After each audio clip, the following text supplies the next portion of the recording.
Hello and welcome to the program which looks at the Holy Land. I am Paul Calvert. Genesis 12 verse 1 to 3 from the New King James Bible says this. Now the Lord said to Abram, Get out of your country, from your kindred, and from your father's house, to the land that I will show you. I will make you a great nation, I will bless you, and make your name great. And you shall be a blessing, and I will bless those who bless you, and I will curse those who curse you, and in you all the families of the earth shall be blessed. I'm with Rabbi Dov Lipman from Yad L'Olim. Now, Dov, what is Yad L'Olim?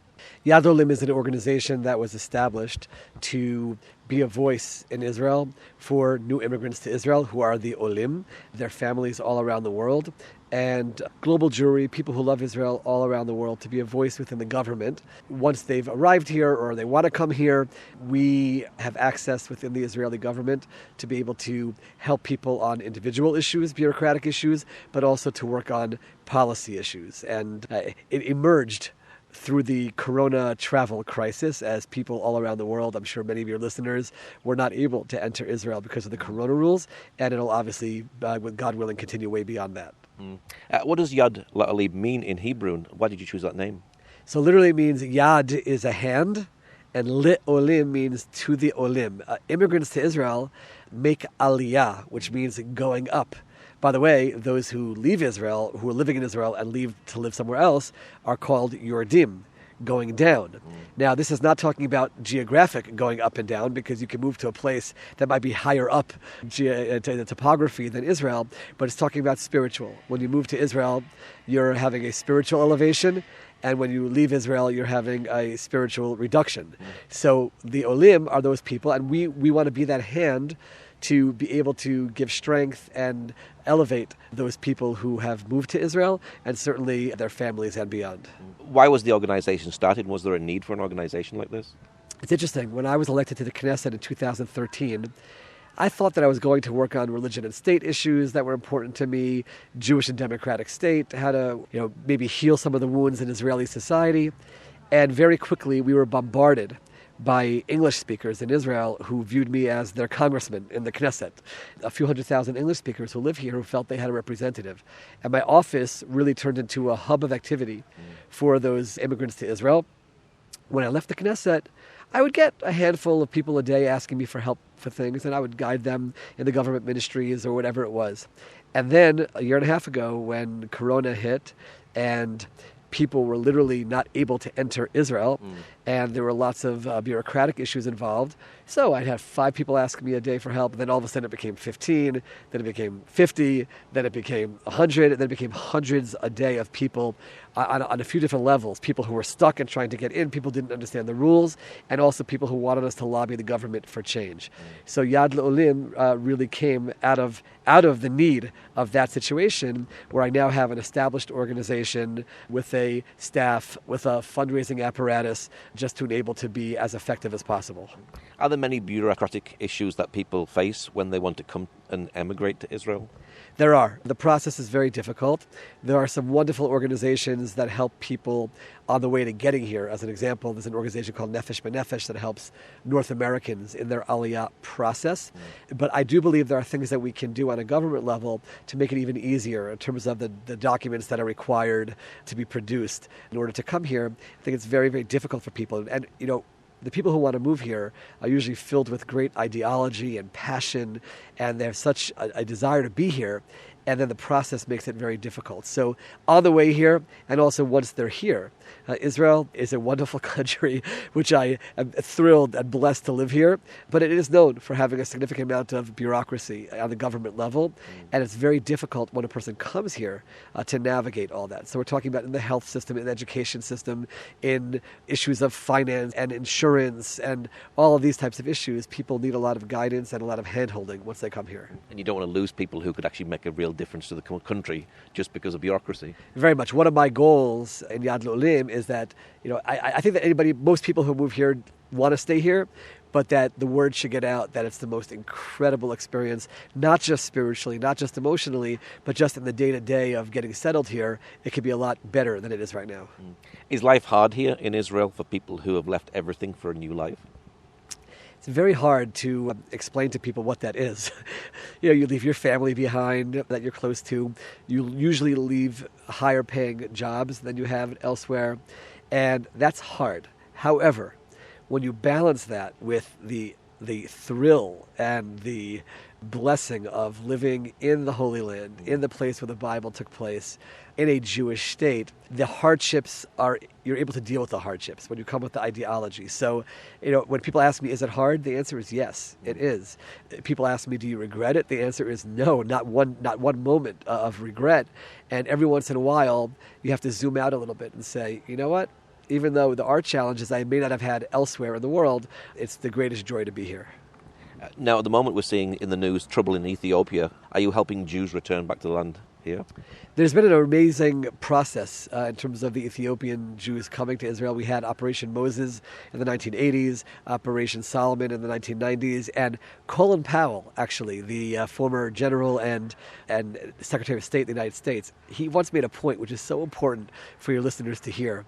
He said the only country in the history of the world that brought people of color with black skin, and again, he's a person who was African American, from one country to another country to be free citizens is Israel.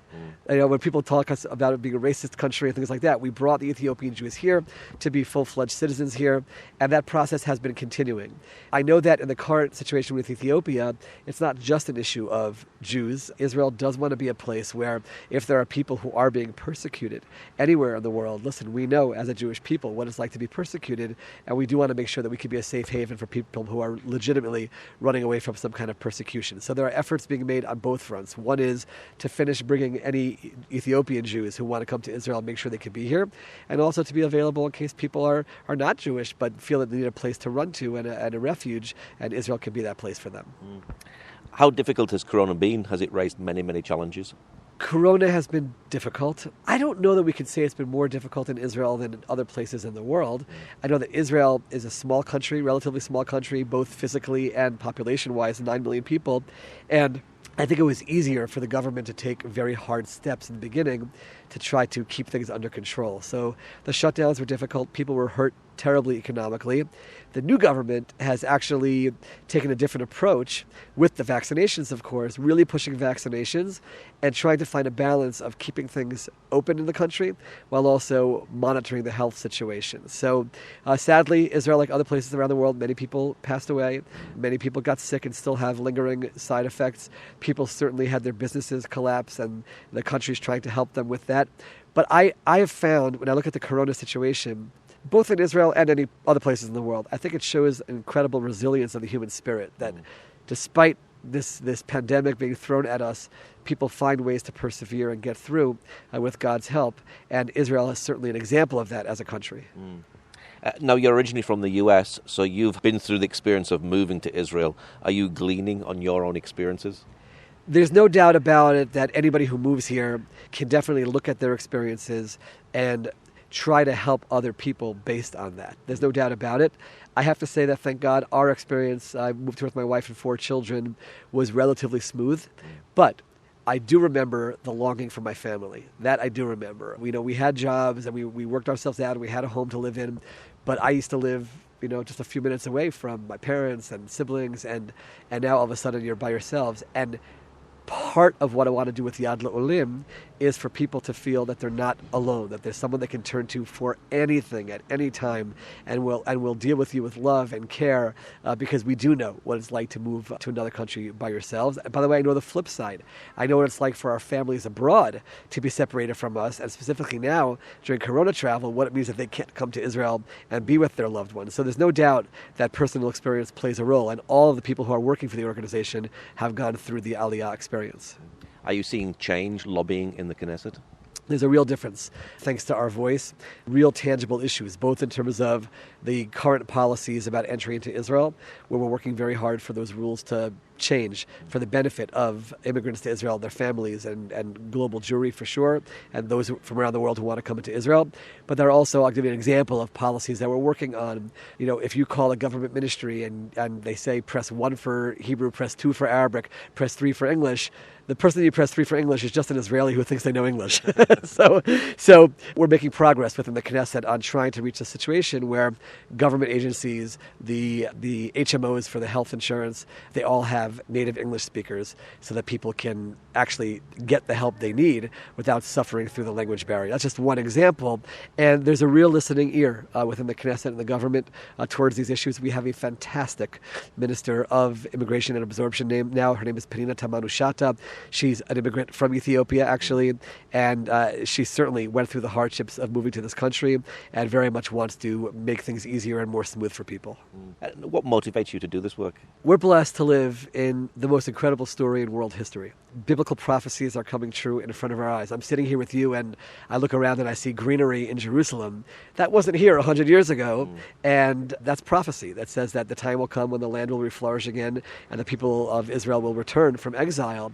And to be in that situation and have the opportunity to be part of it and to play a role in it, that's one part. I'm playing a role, and anybody who does anything, rolls up their sleeves in Israel to make things better, is playing a role in biblical prophecy coming true. But beyond that, you want to go to sleep at night knowing that you help people. That's what I want to do. We have a tradition in Judaism that God is a giver, and that we want to be like God and be someone who's giving. And everyone in our organization, there's such dedicated people to giving and helping other people through difficult times and through settling in Israel and having their voice in the Knesset in Israel. And that satisfaction of knowing that you're touching people's lives and helping them, especially when it comes to helping them with living in Israel, that's a motivation to wake up every single day and give it your all. You've already sort of answered the question, but are you fulfilling biblical prophecy by doing this work, helping people come back to the land? Every time a plane lands here and people move here, you can literally open up and see verses coming true. I will bring back the captives of exile. And there are so many different people who play a role in that. There's the NGOs like ours that are organizations that are helping. There's the government that's helping. There's the person who's working at the airport who's helping. There's the pilot and the airplane staff and so many others that are involved. And yes, you do have that feeling when you know that you're helping people live here and then you can open up the Bible and see those verses and to say, wow, I'm one of God's many messengers to help make that happen. That's a feeling that really can't be described in words, and also makes you realize that you're involved in holy work. Mm-hmm. What sort of good news stories are you hearing? The best story, I have to tell you the one, and people should look it up online, was I got a phone call from a woman saying that her father survived the Holocaust, and as a baby, as a child, was held by a righteous Christian woman who saved him during the Holocaust. But after the war, she wasn't able to take care of him. She gave him over to some Jewish women who weren't able to take care of him, and they put him in an orphanage. He didn't know what his name was, where he came from, anything about his parents. Was adopted from the orphanage by a Jewish family and lived in Poland and then moved to America, got married, had this daughter, and he has no idea what who he is. He has a new identity. And his daughter, Lisa Barron, she made it her mission to try to find a relative of her father's. And through genetic testing, they identified a first cousin in Israel. Wow. He's in his 80s. We don't know exactly what his age is, but he's in his 80s, and now he wants to come to Israel and meet his only known biological relative from his whole life. But there was a problem, Corona. You're only allowed to enter Israel if you have a first-degree relative in Israel, and she's not his first-degree relative. So she turned to me for help, and with the help of Dani Dayan at Yad Vashem, we worked together, and we got him entrance into Israel. And last week, he came here, and I was there when the knock on the door came in Modi'in, and his first cousin walked through the door. And to see that reunion was absolutely remarkable. You talk about way beyond the goosebumps of biblical prophecy coming true as these two first cousins meet each other and they couldn't be separated for hours. They're just sitting together and talking and learning about one another, and she's telling him about who his grandparents were. And I'm thinking to myself, you know what? This little child survived the Holocaust through God's grace and built his life and gave up on any hope on ever finding a family member. And now here he is in his 80s, and now he's meeting his family, and he learns what his name was. What was his name? And as one Israeli reporter said, sometimes it takes an entire lifetime to figure out who you are. And I think that's a very powerful message. That's a very good news story that came from this period of time. That must have been quite moving, but also very satisfying at the same time. Absolutely. It was both. And again, I played a small little role. His daughter, Lisa, really did the legwork of years of trying to find somebody, and he made the effort of coming here. But it was certainly a blessing to be part of it. What's your prayer for Jews wanting to come to the land today? My prayer is that they should be motivated to do it. Very often you have an inspiration to do it, but you don't just go for it. There's one of the commentaries says that every time you have an awakening inside of you to move to Israel, that's from the DNA from Abraham. That's just built into your DNA and it's there. But we know the way life is, if you don't act on inspiration, then there's a certain inertia which could keep you away from doing it. So the first step is carpe diem, right? Just live the day, do it. Get up and do it and take advantage, seize the moment, seize the day. That's number one. Number two, be prepared for the challenges. Nothing worthwhile in life comes easy. The Talmud says that one of the things that's acquired through suffering is the land of Israel, and be prepared for that. I think when you're mentally and emotionally prepared for all the challenges that will come, you're able to deal with them more easily. So act on it, do it, be prepared for the challenges, reach out to organizations that can help you with the process, reach around to whatever network you can build around you to help you with it, and before you know it, you'll be settled here, and you'll realize that not only is it the best decision you ever made in your life, it's life-altering for not just you, but for all of your future generations as well. And now they're part of the destiny of the Jewish people in the land of Israel. What's your website, Facebook page for people who'd like to know more, perhaps even give to the work that you're doing? Absolutely. It's yadlolim.org, YADLOLIM.org. On that page, you can see donate. We definitely are reliant completely on private donations to do the work that we do, and you will. Genesis makes it very clear that those who bless Israel are blessed, and we can certainly use that partnership. We do have an active Facebook page as well, Yad L'Olim on Facebook. You can look at my Facebook also, Dov Lipman on Facebook to get updates, and we certainly welcome any partnering and support from any of your listeners around the world. Okay, Rabbi Dov Lipman, thank you much. Thank you so much for having me. Thank you for joining us today. Pray that God will move by his mighty power in the Holy Land and bring his peace.